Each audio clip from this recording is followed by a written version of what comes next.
Message. Hi, hello. I'm the junior manager here at the restaurant.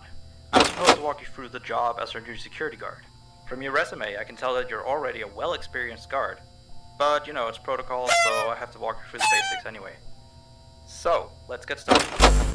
We have security cameras all around the restaurant, and if you bring up the camera panel, you'll be able to view the feed from each camera by pressing the camera buttons on the minimap. Now, our lights are always off during the night, obviously because it'd be a waste of power to leave them on all night.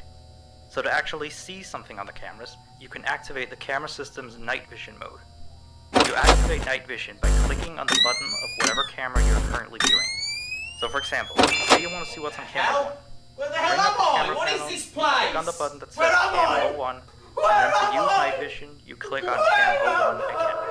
Once night vision is activated, you can click on any of the other cameras with night vision as well.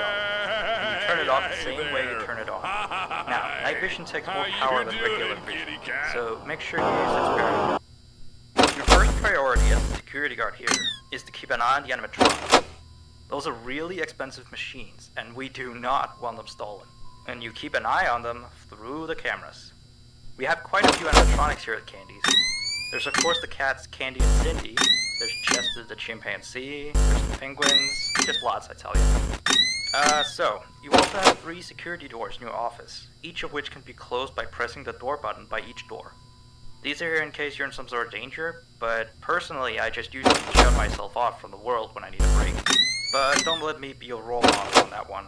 You need to remember that closing these doors takes power, and the longer they're closed, the more power they drain. Now, I know that sounds kinda backwards, but you have to trust me on that one. I think it's something about the doors having an automatic fail-safe feature in case the power gets cut off, you know, so they open up if there's no more power. All I know for sure is that they do use more and more power the longer they're closed, so you don't want to keep them closed for too long at a time. Now, the reason I keep mentioning the power is because the restaurant uses a backup power generator at night, which only has a certain amount of juice in it. So anything from viewing the cameras to using the security doors takes power. You can see how much power you have left on the computer on the desk in front of you. Try not to run out of power. If you do though,